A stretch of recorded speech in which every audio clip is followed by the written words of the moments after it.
você pode ter um câncer de próstata mesmo com o seu PSA normal. Sabia disso? Sou o Dr. Rafael Sanches, sou médico urologista com foco em uro-oncologia aqui em São José dos Campos e vou trazer um pouquinho de algum caso para você e explicar um pouquinho sobre essa doença. Bom, vou te contar um pouquinho de um caso do meu paciente, eu atendi recentemente e vou aproveitar o caso dele para ilustrar, mas primeiro eu quero explicar para vocês o que é o PSA. O PSA, eu já falei em vídeos anteriores, é o antígeno prostático específico. É uma molécula, uma enzima produzida especificamente pelo tecido prostático, tá bom? Que ele nos ajuda a rastrear doenças da próstata. Tá? Por que eu falei doenças da próstata? Porque ele não é câncer específico. O que é isso? Não quer dizer que ele aumenta apenas no câncer de próstata. Tá?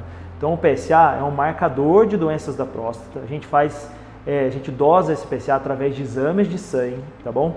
E aí esse PSA pode elevar, os níveis deles podem estar elevados em algumas doenças da próstata.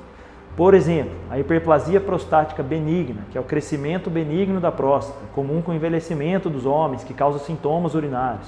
Pode estar alterado, por exemplo, na prostatite, que é uma inflamação da próstata. Por exemplo, infecções ou após exercícios físicos, como andar de bicicleta, por exemplo, andar a cavalo.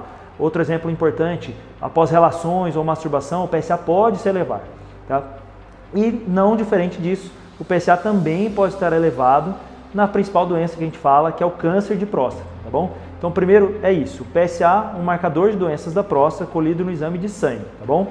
E o meu paciente que eu contei agora há pouco, qual foi o desfecho que ele teve, né? Então, esse paciente fez a biópsia de próstata, a gente identificou um tumor, esse tumor não estava numa fase avançada, estava numa fase inicial. Dentre os tratamentos propostos para esse paciente, nós optamos pela cirurgia. Então, o paciente fez uma cirurgia robótica, hoje está em casa, recuperado, graças a Deus está tudo bem, tá bom? Então, novamente, a importância de se fazer o diagnóstico precoce. Por sorte, esse paciente ainda estava na fase inicial, tá? O PSA ainda estava baixo, o toque mostrou um nódulo pequeno, a gente identificou, diagnosticamos e tratamos em tempo ótimo, em tempo hábil para a cura da doença. Porém, isso pode não ocorrer em algumas etapas, em algumas fases. Esse paciente nem sempre vai estar na fase inicial se ele não fez o rastreamento. Tá? E isso a gente também atende no consultório diariamente. Pacientes que nunca passaram no médico, no urologista, nunca fizeram exame de PSA, de toque, e quando a gente descobre, às vezes já está numa fase avançada, e em alguns casos a gente não consegue nem fazer tratamento local, ali, como a cirurgia, por exemplo. Tá? Bom, falando um pouquinho aí sobre os exames para rastrear o câncer de próstata, sobre o toque principalmente, tá? Quando que a gente indica a realização desses exames? Então, pacientes acima de 50 anos, tá? Ou a partir dos 45 anos, desde que ele tenha algum fator de risco, ou seja, o maior risco de desenvolver o câncer de próstata, a gente faz esses exames. Quais seriam esses fatores de risco? Então, eu estou falando isso com base nas recomendações da Sociedade Brasileira de Urologia, tá bom? Os pacientes de maior risco são aqueles que têm história de parente de primeiro grau com câncer de próstata, ou seja, pai ou irmão com câncer de próstata, tá bom? E homens negros. Então, homens negros também têm maior risco de desenvolver câncer de próstata e, além disso, ainda tem maior risco de ter um câncer mais agressivo. Então, pacientes acima de 50 anos ou 45 anos com esses fatores de risco, nós recomendamos iniciar o rastreamento para o câncer de próstata.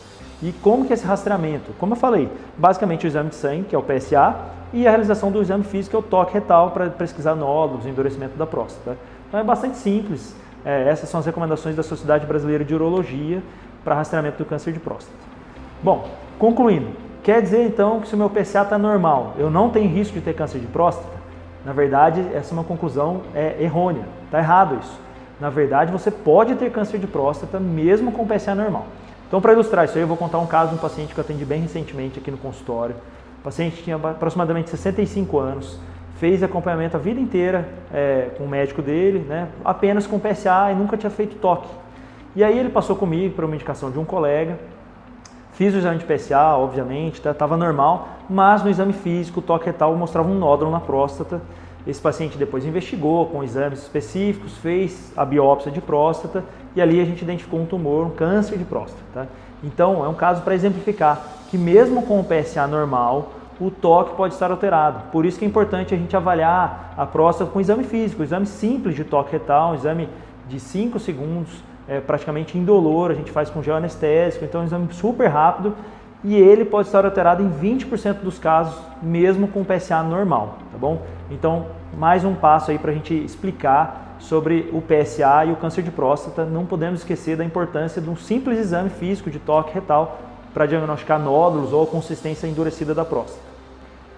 Bom, é isso. Então, se você gostou do nosso conteúdo, se você gostou do nosso vídeo, se inscreva aí no nosso canal, tá bom? Lembre de deixar o seu like, mandar para quem precisa, para colegas, para amigos, tá? Se você tem algum parente que tem câncer de próstata, precisa ter essa informação. Lembre de postar aí sua pergunta, seu comentário. E é isso. A gente se vê no próximo vídeo.